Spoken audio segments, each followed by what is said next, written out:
So we're going to get started, but first I want to make sure, can you hear me online? Give me some sort of signal. Yes. Thank you. All right. Good evening and welcome.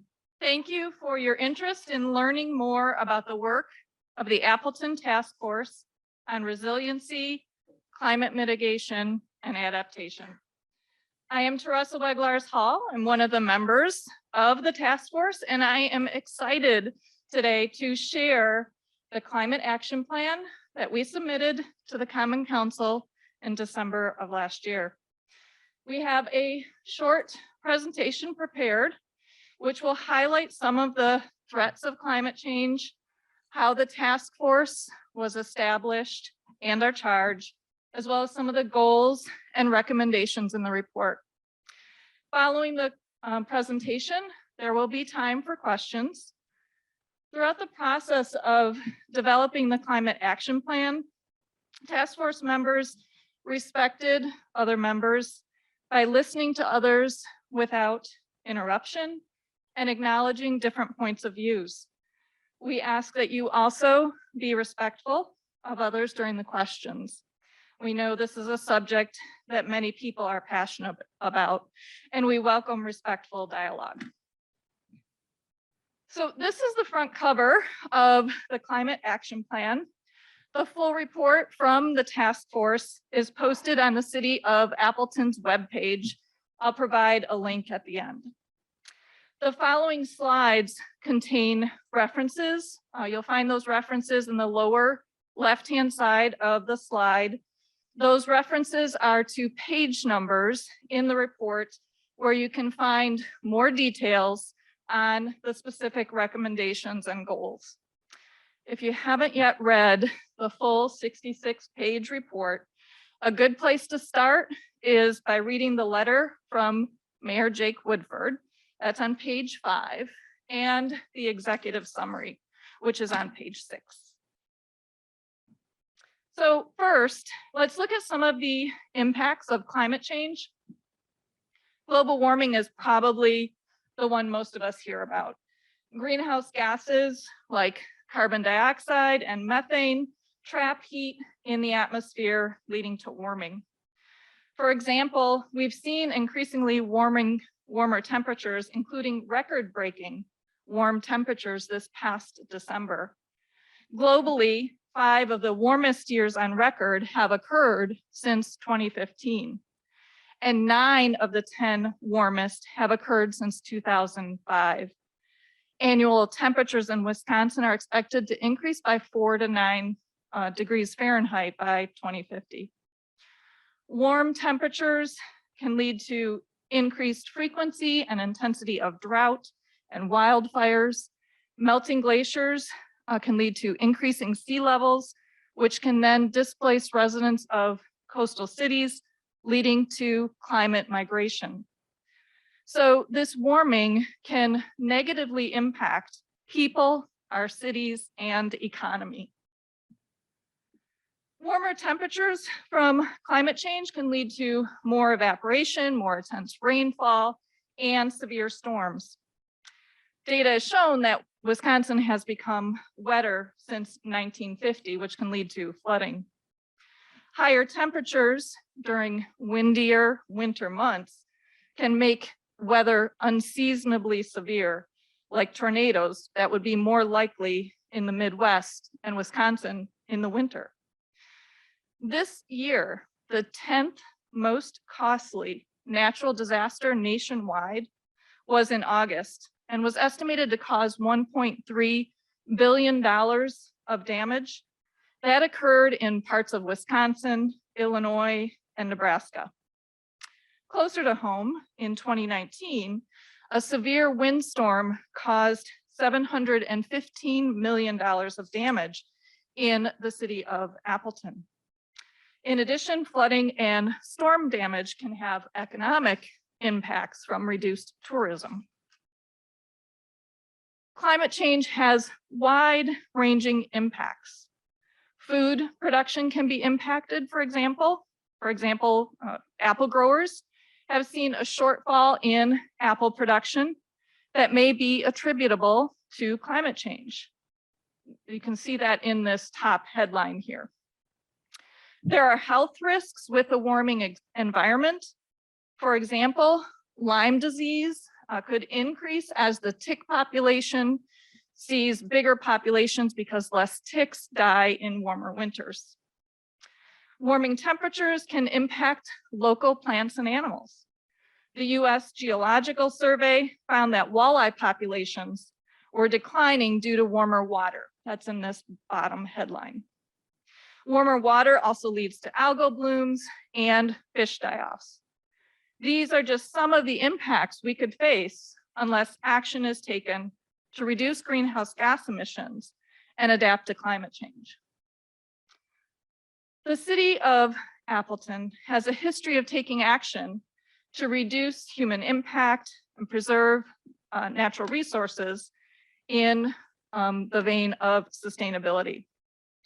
The city of Appleton has been a tree city since 1992 and was recently designated a bee city just in 2019. The city also converted 100% of all city-owned streetlights to LED. That was in 2020, and installed a new solar array on the Municipal Services Building in 2021.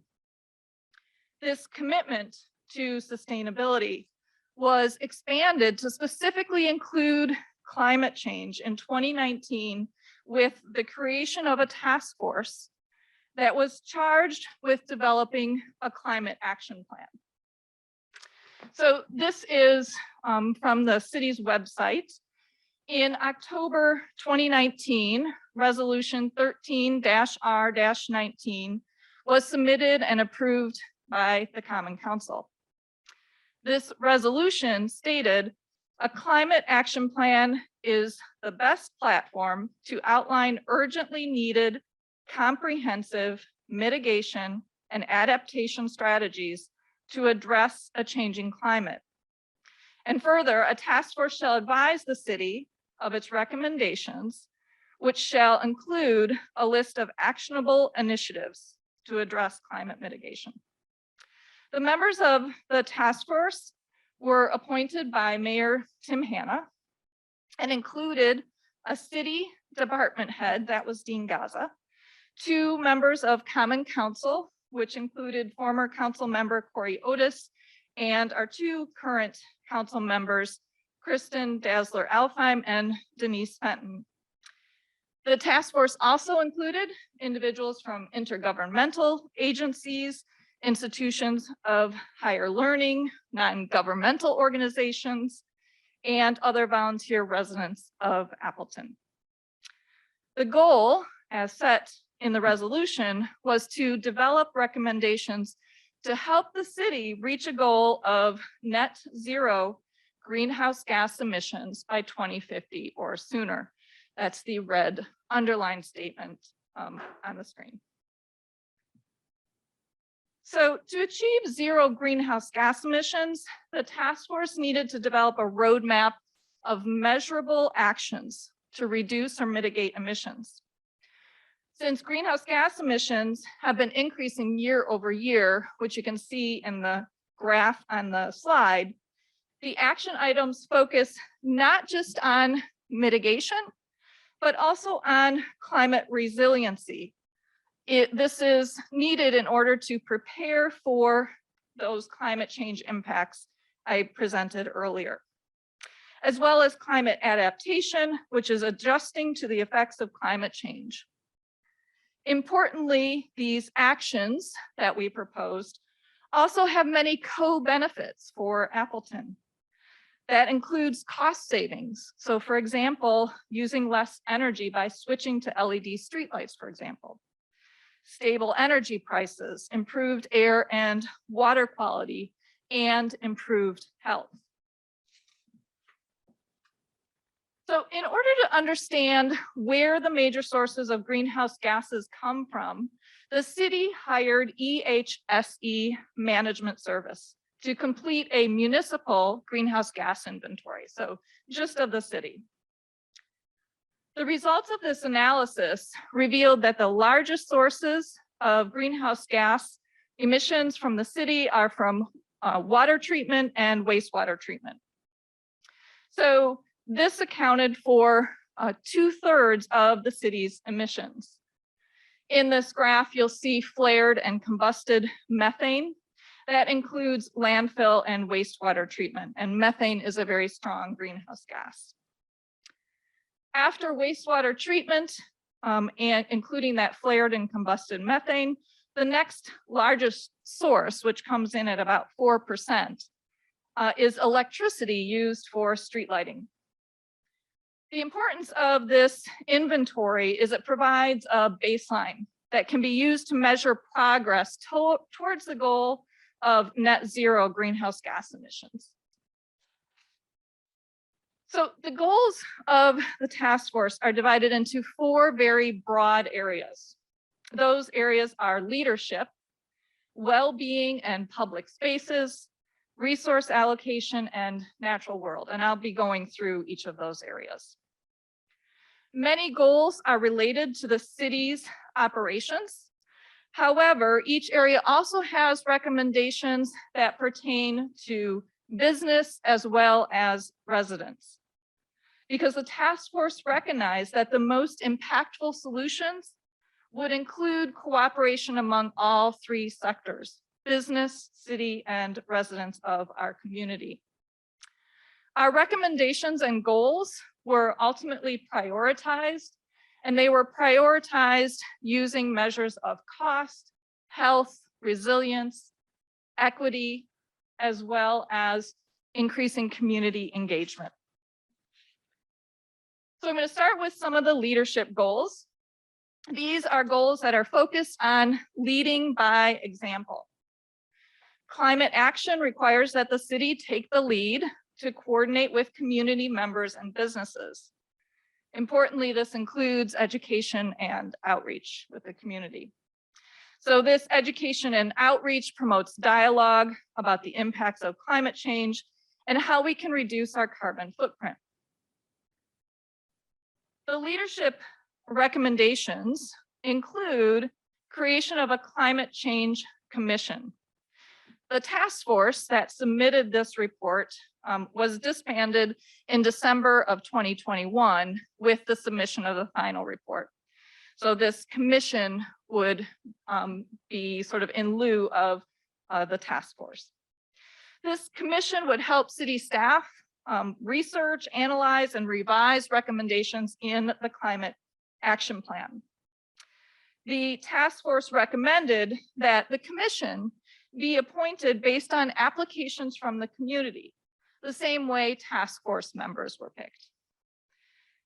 The commission was the top ranked priority, at least as ranked by the task force. Another recommendation in the leadership section is creation of a climate resiliency staff position. This person would help the city work towards the climate neutrality and sustainability goals. Other cities around Wisconsin, like La Crosse and Green Bay, already have a climate specialist or commission that is helping these municipalities mitigate and adapt to climate change. Education and outreach initiatives, which are part of the leadership recommendations, include offering workshops and creating content for the public on the city's sustainability webpage and social media pages. Finally, we recommended a city greenhouse gas inventory. So this part was actually already completed, as you saw in that previous graph. But we also recommend a broader greenhouse gas inventory of the entire community. This broader inventory will help in prioritizing action around some of the biggest contributors. So our next area is well-being and public spaces. Studies have shown a link between well-being and access to public spaces. Therefore, this section presents recommendations that promote well-being and improve the quality of life for all community members. This section also includes action items for infrastructure. So that would include things like roads, parking lots, sidewalks, bikes, and pedestrian paths. The recommendations here in terms of the built environment include, there are many different recommendations, but two of them are pervious parking lots and green roofs. These were proposed to increase climate resiliency by managing stormwater runoff due to heavier and more intense precipitation events. Pervious parking lots, in case this is new to you, are made of blocks with gaps. Those gaps allow stormwater to drain through, or the material is made of porous material that can drain. We also recommended identifying buildings that could support green roofs or living roofs. These are roofs that have vegetation, and they can also help reduce stormwater runoff. Both of these actions are actions that can be taken to create green buildings. Transportation infrastructure is a critical piece in moving towards net zero greenhouse gas emissions, since combustion of gasoline emits carbon dioxide, and nationwide transportation accounts for about 1/3 of greenhouse gas emissions. This section recommends increasing the use of hybrid and electric vehicles. You can see that in that bullet point under alternative transportation, offering incentives to use public transportation like our Valley Transit system, and updating infrastructure to support active transportation, bike paths, and pedestrian paths, for example. Our next area is resource allocation goals. This has to do with natural resources. Natural resources are materials from the earth that are used to support our needs. These resources include fossil fuels like oil and natural gas that are used for transportation, as well as electricity in homes and businesses. Therefore, energy consumption is one of the largest sources of greenhouse gas emissions that we want to look at conserving that energy use. In addition, we looked for this section at what to do with products at the end of their useful life, so waste production, since waste that goes to a landfill can continue to contribute to greenhouse gas emissions. Food waste, for example, is one of the largest categories of landfilled waste, and the decomposition of food waste that is landfilled produces methane, which is a very strong greenhouse gas. This section also looks at water. We certainly all rely on water, and as you may know, there are certainly water issues, water shortages in particular in the Southwest that have become increasingly common. So what are our recommendations under resource allocation? They fall into two broad categories. The first is reducing energy usage, and the second is using more renewable energy. For example, to reduce electricity, the task force recommends switching to LED lights, Energy Star appliances, installing motion sensors to turn off lights when a room is empty, which I noticed is the case for this room. It was dark when I came in. You'll remember from the city greenhouse gas inventory that electricity use for wastewater treatment and drinking water was the largest source of greenhouse gas emissions for the city. So there may be processes or upgrades related to this area where measures can be taken to reduce and or conserve energy by the city. The initiatives for renewable energy include adding solar arrays, like the solar arrays that were added to the municipal services building, or using geothermal, which uses heat from the ground. Food waste, so looking at waste production, composting, and increasing recycling are two ways that the task force recommended reducing waste production. One of the goals here was to move towards zero waste. The idea here is to move towards generating no waste. Sounds like a lofty goal, but there are many examples where communities are looking towards zero waste. And then we have sustainable procurement. This is where green products or products that are manufactured with no or low carbon emissions and reduced water use are bought. Those are preferred products to buy.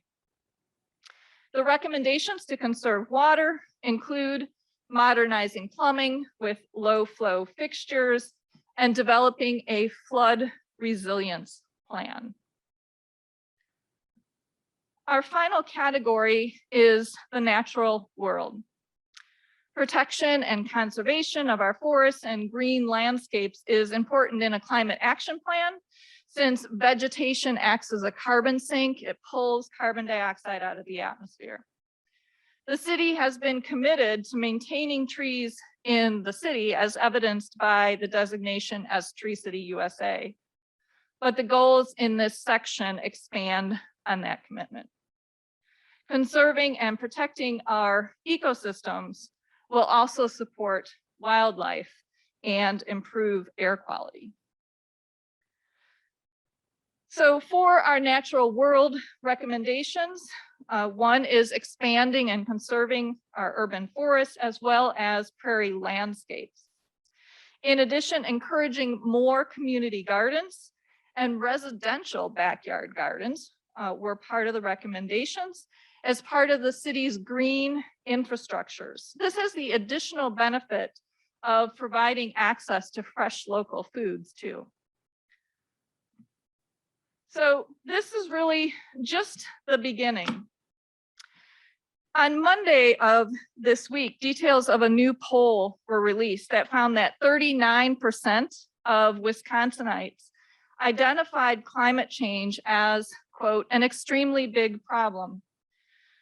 I hope that these recommendations will provide a roadmap, as we were charged with, to begin to address this, quote, extremely big problem. Please consider reading the full report, which details the nearly 50 recommendations and action steps. You can use the link that's on the slide here. Also watch for opportunities to engage with the community, perhaps by volunteering on a climate commission when that opportunity arises. Working on the task force was very rewarding.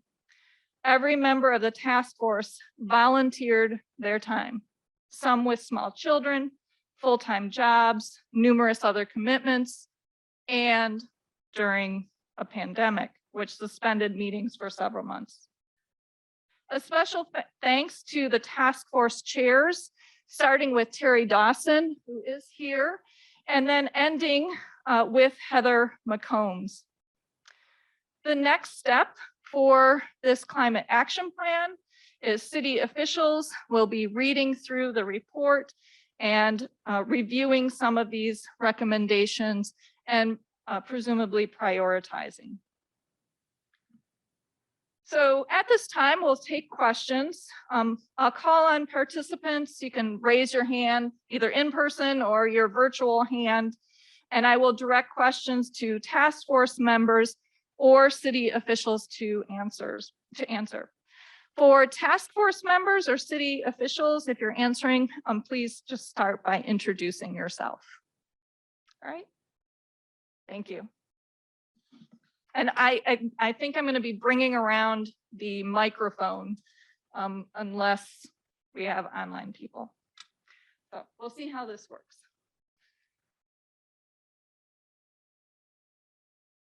Yeah, that's what I was thinking.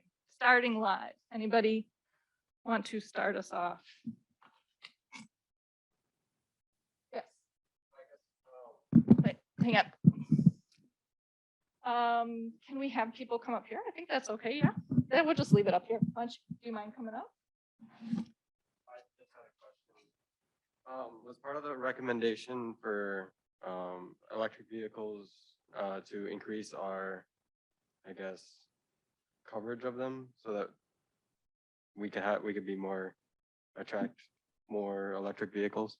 Yeah, so I'll just restate it. So the question was about electric vehicles, and I think the question was sort of, yeah, so, you know, is the purpose of that recommendation, so we have,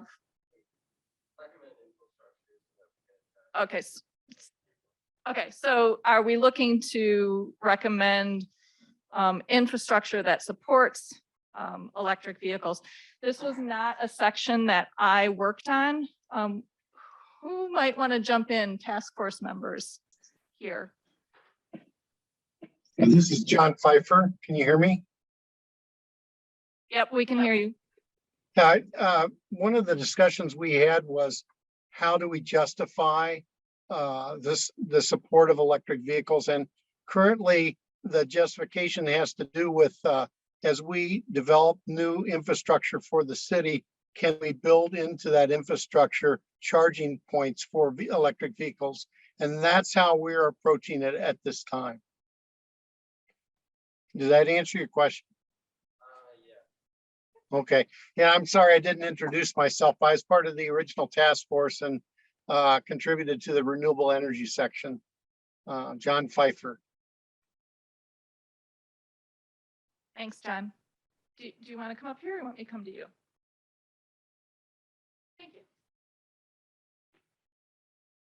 Hello, I'm just here to support the task force and thank them for all the work. And I would like to speak to the council and appreciate if you're very much able to take on as much as the task force recommends, if not completely all of it. Thank you.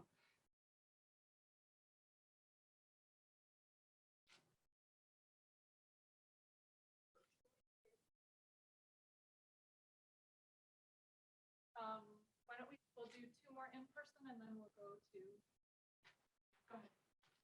Oh, sorry. Oh, okay. Yeah. Well, I'd just like to start by thanking all those that have put their time and effort into creating such a comprehensive and favorable climate action plan. After reading all 50-some pages, I feel really confident that this plan has the potential to increase the overall well-being of the city of Appleton, while also protecting communities across the globe that are most vulnerable to the West's excessive release of greenhouse gas emissions. I would truly encourage the council to adopt these recommendations. And then I do have a question for the Climate Task Force. A piece of your presentation that really stood out to me and was actually some knowledge that I did not know was the local impact section on page 20.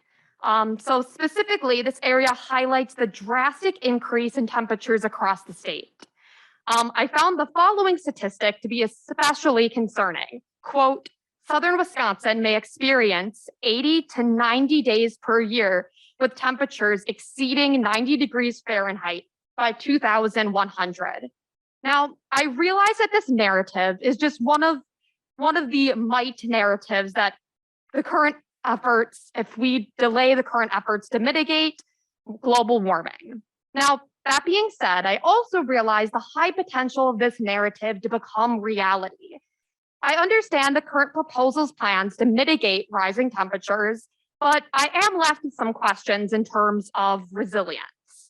Would you be able to further elaborate on how your climate action plan implements resilience strategies and adaptation that are in direct response to the predicted increase in local temperatures for Appleton residents? I think we'll send that out to other members. I can say something, but let's see who wants. Does anybody want to take it? Resilience. I was thinking maybe Elizabeth about resiliency and adaptation. If I need to further clarify, I have to. Okay. I think we're getting permissions.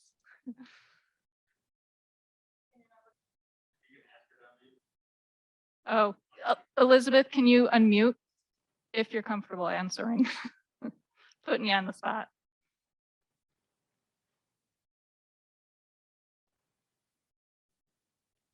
All right. Let's see. Denise, maybe?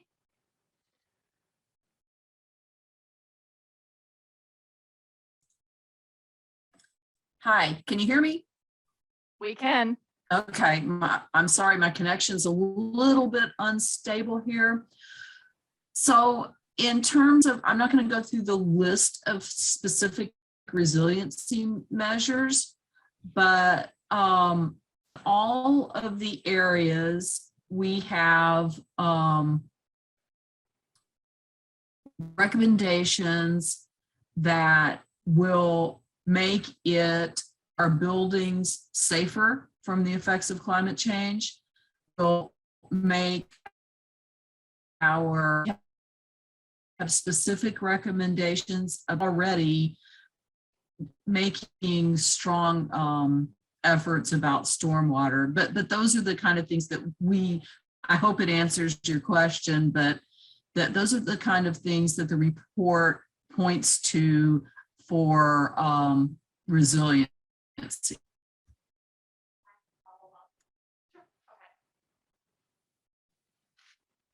Yeah, so I guess my personal concern is that there's a lot of really great resiliency strategies that are in the report. And then especially in terms of mitigating stormwater. So, you talked about sustainable procurement and other measures for stormwater. But then previously in the beginning of the presentation, we really highlighted that there's going to be a great increase of temperatures in Wisconsin. And although we're taking measures to decrease the temperatures, it's very, very likely that it is going to become really, really hot here. And for Appleton, I personally envision that we have some sort of resiliency where we are implementing, well, back up. Overall, resiliency is we want Appleton to be able to absorb the shocks to climate change. And one of those shocks that I am most concerned about is the rising temperatures. And I would like to see that we're focusing on pavements that are going to be pavements that are not going to absorb as much heat, that we're focusing on. I know we talked about adding foliage and more trees, but a lot of it, I worry that we're missing an aspect of resiliency in terms of the heat. I guess that's my comment.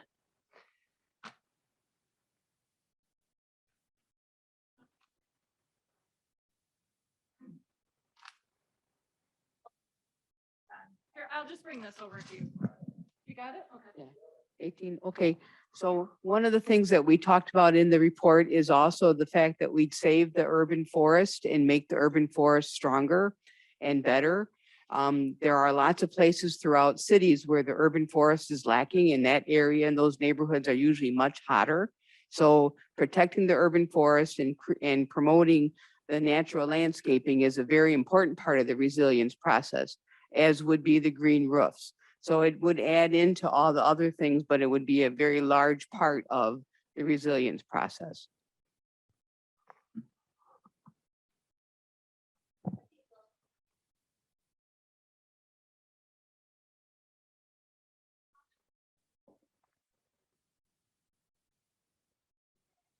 Starting point with it's got 50 great recommendations that our city can start making positive steps towards.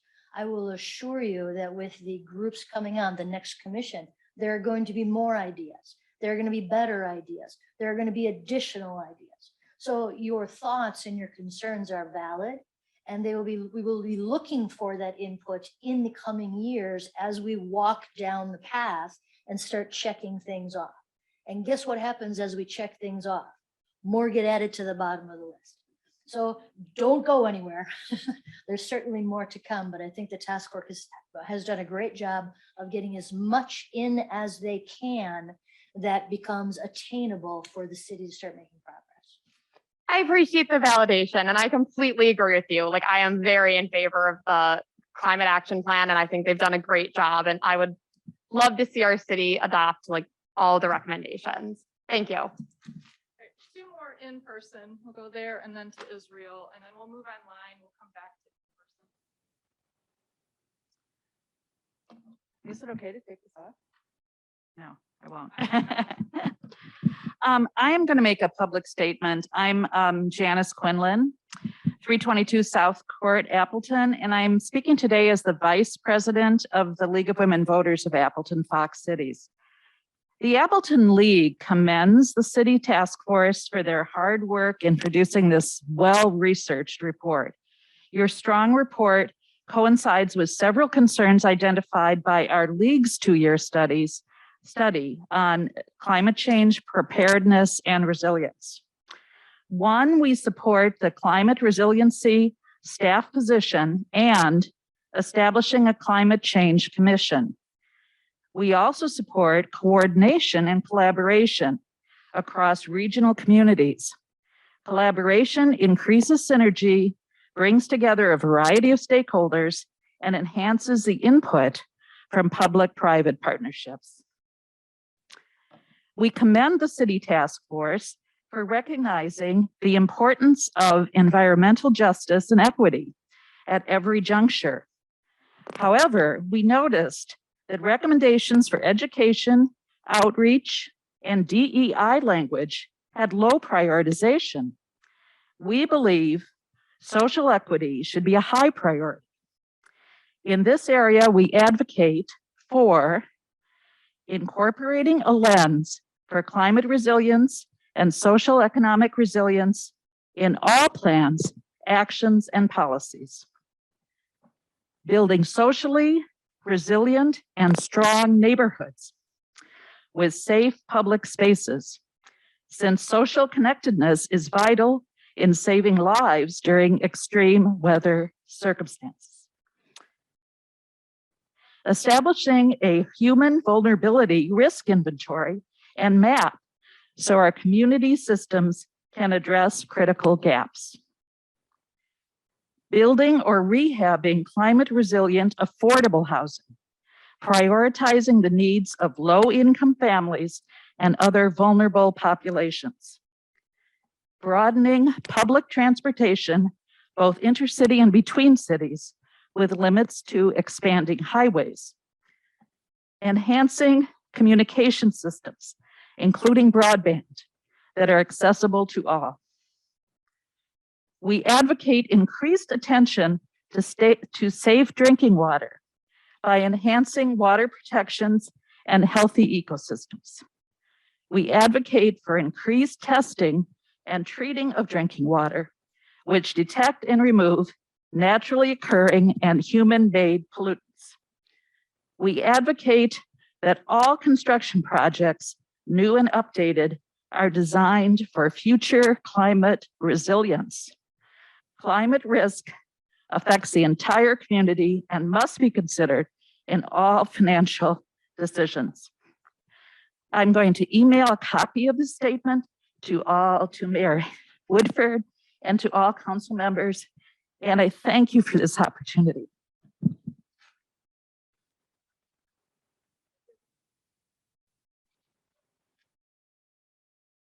Howdy, folks. Israel Del Toro, 826 East South Street, citizen of Appleton.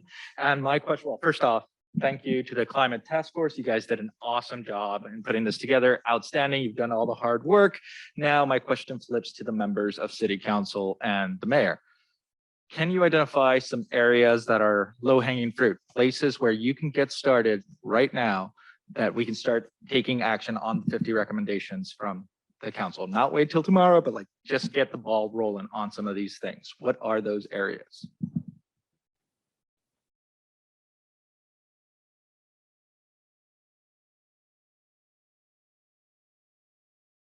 Probably not in line. Oh, you're gonna do that.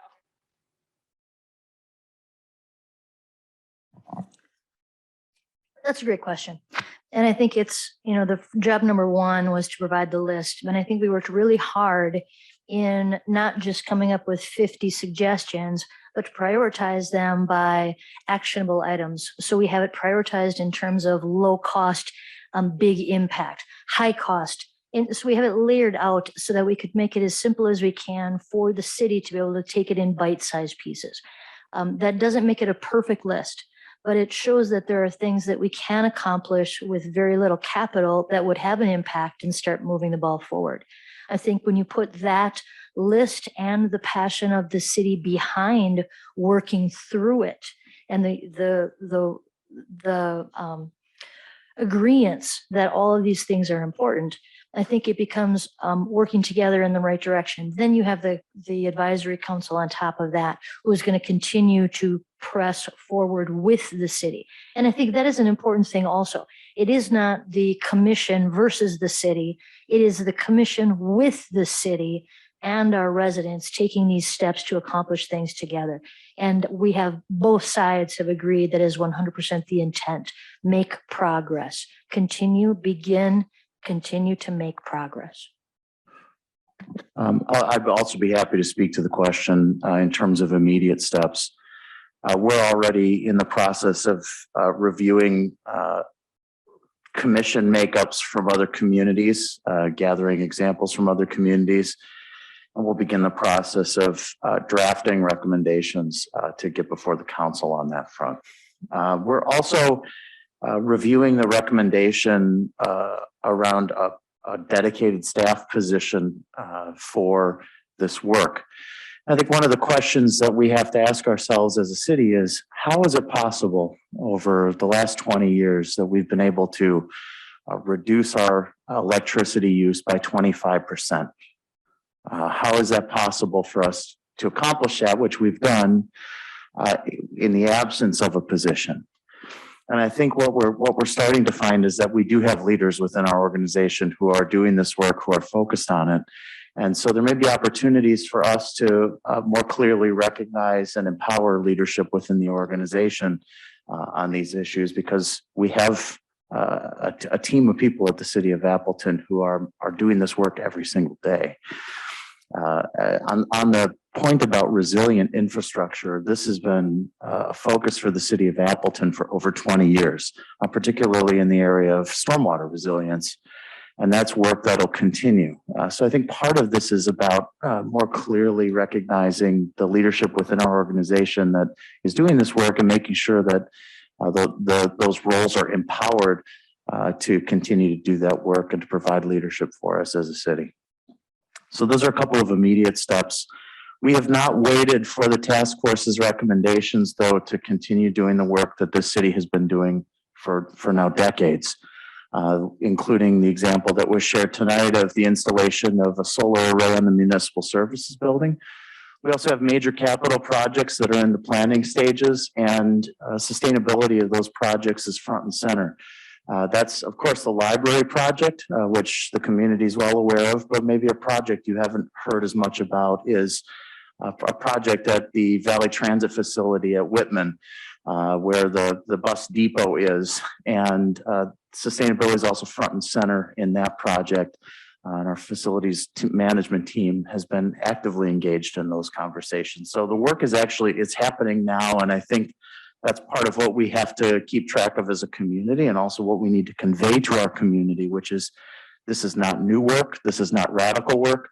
This is important work. It's work that we've been doing as a city, and we can see the positive benefits, whether you look at, if you're looking at purely the bottom line, which is these initiatives save money, but they also reduce our city's impact on the environment. So we'll continue to do that work, and I'm looking forward to the continued conversation and engagement with our community on this. I'd also like to take this opportunity to thank the task force members, the current members, and also the previous members who are part of this work. We thank you for volunteering your time and energy to the city of Appleton, and look forward to the continued collaboration. Thank you. I'd like to switch. We have a few minutes left, I think, right, Kristen? Yeah. To taking some questions from online participants.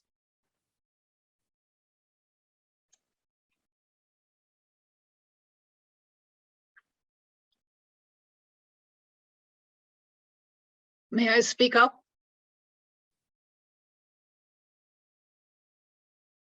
Can you hear me? Go ahead, we can hear you. Okay, Ronna Swift, 230 West Seymour Street. Riverview Gardens is my backyard. 10 years ago, we fought off the developer and saved 72 acres, which is great. Go sledding, go skiing, plant trees, whatever. I have a couple of questions. Well, first of all, thanks to Tim Hanna and now Jake, the commission is going to carry on. This is only the first step. And to answer Israel, something that we could do right away would be to pass a new ordinance saying that, like, my front yard garden is a prairie garden. And everybody that goes by likes it and comments on it. I don't think it's necessarily legal, but I'm going to keep doing it anyway. Encourage more of the native wild plants and educate the public about trees. And a question I have for you is there anything to do with harnessing the methane? When I taught at Oshkosh Correctional 25 years ago, they had a plan in place to harness the methane from the Oshkosh landfill that would have heated this institution with over 2,000 inmates and 700-800 employees. It was never implemented. Is there anything in this plan looking at that for medium and long range possibly? Thank you. I'm going to suggest maybe Dean Gaza can take that. I thought so.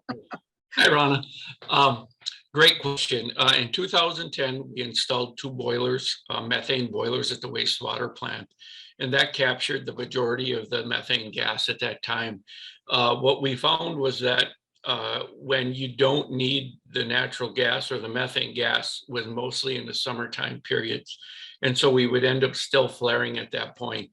We end up getting more intake at the wastewater plant, creating more methane. So we just completed adding another boiler. And I'm happy to announce that an association for engineers had just awarded the city of Appleton a significant award for that installation. We don't have the data yet for a full year of operation. We'll be coming up on that. A little more than that, we'll know what the actual results are. But as the wastewater plant continues to do that, so some of the data that we have will be newer data, and I hopefully when we measure the greenhouse gas the next time, as we measure this, it'll have decreased. But we're working on that and many other initiatives. So I think Mayor Woodford made mention of some great projects, but in the task force, I'll say, did an incredible job also in a lot of their initiatives too. I'm glad to mention like lighting, upgrading LED lighting at our wastewater plant, well underway, trying to get that electrical use down. So a lot of effort at the wastewater plant, but and we can talk about that, and I'm sure we'll be working with the commission a lot about that. Thank you, Dean. That's kind of what I was hoping to hear. And Jake, Mayor Jake, I would like to encourage you to really build into the city budget. We need to have a person coordinating all this because we need to be working regionally, nationally, and internationally. Time is running out. Our species is on its way out. And we need to be able to communicate with other people that are doing this so we coordinate things. It reminds me of a book that came out from National Geographic back in 2008. It was called 6 Degrees. And it was a chilling documentary by scientists from all over the world about 6 degrees centigrade, which is almost 10 degrees Fahrenheit. And we're well on our way pushing the limits already. But unfortunately, at the time, the scientists were basically working in silos. They were not sharing their computer models with each other.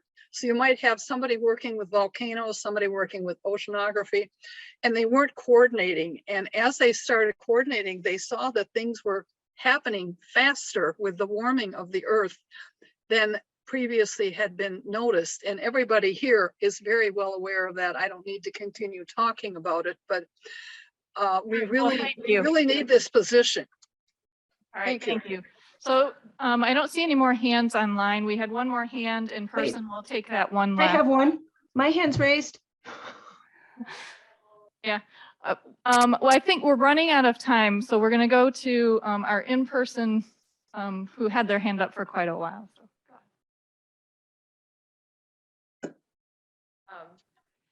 I just wanted to thank the task force. I'm State Representative Lee Snodgrass. I'm very, very honored to represent a good portion of Appleton in my district. Wanted to just let you know and remind you that you have state partners. I know that the biggest thing that I could do as a state legislator is get you more money. That's something that I certainly work on with shared revenue. It's not it's not an easy thing to do. It's very difficult. But please know that we have introduced a number of bills at a state level that would be in companionship with a number of the recommendations of the task force. So if you need questions or resources or partnership at the state level, that does exist. And then I want to just give you a little anecdote. Last night I had the privilege of speaking to a Girl Scout troop in Menasha. And there were probably 15 of them. They were all age 11, and they all had prepared questions that they asked me. And all but 2 of the questions that they asked me were about climate change and what I was doing and what the people in my community were doing. So please know that the work that you're doing as a city is not just for us here, but it's for those 11-year-olds and 8-year-olds and 5-year-olds who are truly very, very concerned and worried about their future. So you are investing in them when you invest in these, and I have faith that the city of Appleton will continue to be a leader in these areas. So thank you.